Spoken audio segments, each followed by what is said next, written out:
Hello दोस्तों, कैसे हैं आप लोग? उम्मीद करते हैं अच्छे हैं और आपकी पढ़ाई अच्छी खासी चल रही है। तो आज हम लोग गौतम बुद्ध से संबंधित 25 एमसीक्यूज देखेंगे जो आपको प्रतियोगी परीक्षाओं में सर्वाधिक रूप से पूछे जाते हैं। तो उन्हीं क्वेश्चनों को मैंने रखा है जो आपको क्वेश्चन ज़्यादा पूछे जाते हैं गौतम बुद्ध से संबंधित।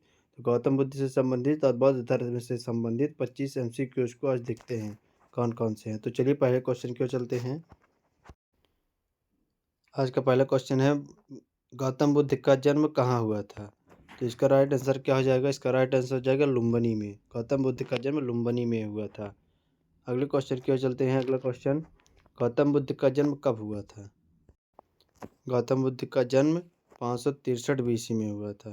इसका राइट आंसर हो जाएगा ऑप्शन नंबर बी, 563 बीसी। और इनकी मृत्यु कब हुई थी? तो 483 बीसी में 80 वर्ष की आयु में इनकी मृत्यु हो गई थी। अगले क्वेश्चन की ओर चलते हैं। गौतम बुद्ध का जन्म किस कुल में हुआ था? इसका राइट आंसर क्या हो जाएगा? इसका राइट आंसर हो जाएगा शाक्य कुल में। गौतम बुद्ध का जन्म शाक्य कुल में हुआ था। अगले क्वेश्चन की ओर चलते हैं। बुद्ध शब्द का अर्थ क्या है? मतलब बुद्ध शब्द जो है गौतम बुद्ध के लिए, चूँकि जो बुद्ध शब्द था तो वो गौतम बुद्ध को ज्ञान प्राप्ति के बाद उन्हें बुद्ध कहा जाने लगा। तो बुद्ध का अर्थ क्या होता है, उसका सही आंसर बताइएगा। सही आंसर क्या हो जाएगा? इसका राइट आंसर हो जाएगा ज्ञान संपन्न व्यक्ति को ही बुद्ध कहा जाता है बौद्ध धर्म में। अगले क्वेश्चन की ओर चलते हैं। बुद्ध के बचपन का नाम क्या था? इसका राइट आंसर क्या हो जाएगा? बुद्ध के बचपन का नाम सिद्धार्थ था। ये आपको ध्यान रखना है, बुद्ध के बचपन का नाम सिद्धार्थ था। अगले क्वेश्चन की ओर चलते हैं। बुद्ध को ज्ञान प्राप्ति किस जगह हुई थी?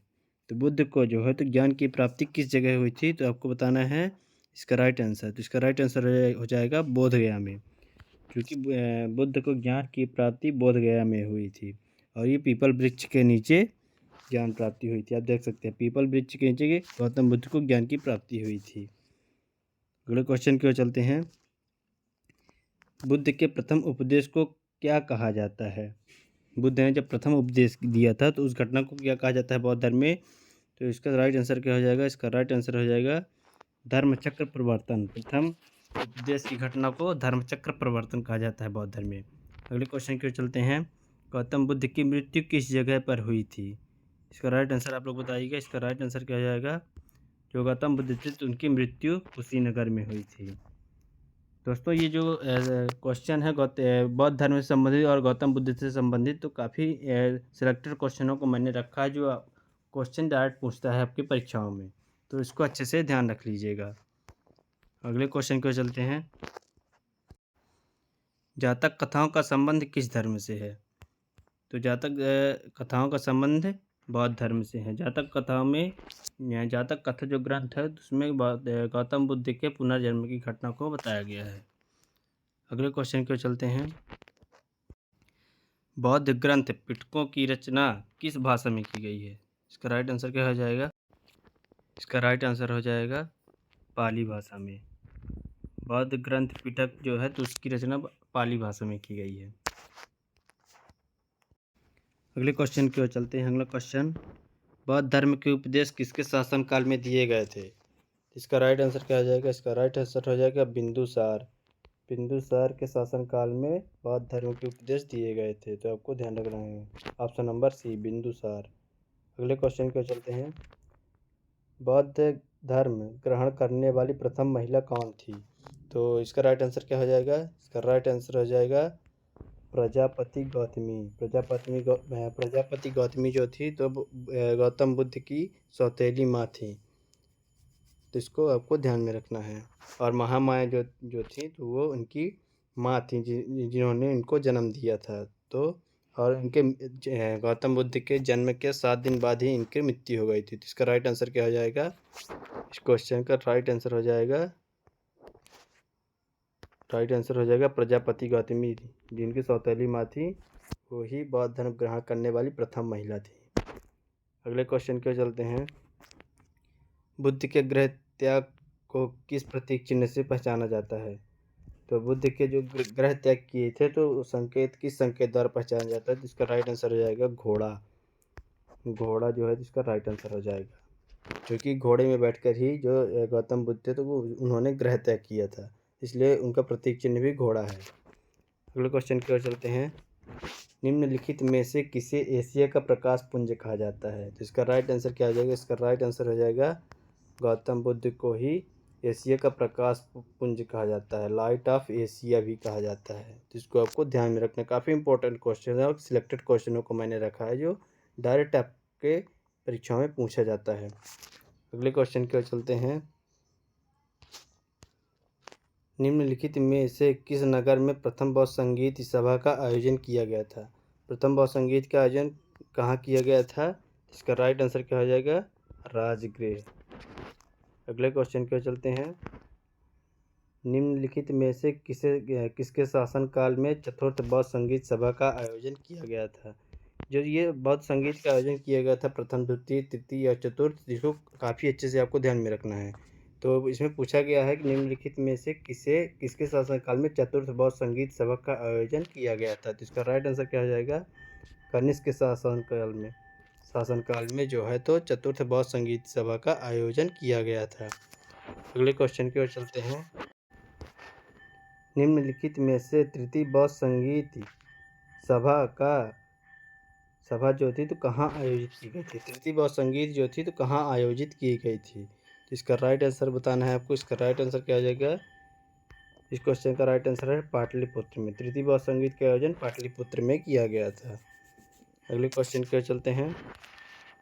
निम्नलिखित में से गौतम बुद्ध के गुरु कौन थे? तो इसका राइट आंसर बताना है। राइट आंसर क्या हो जाएगा?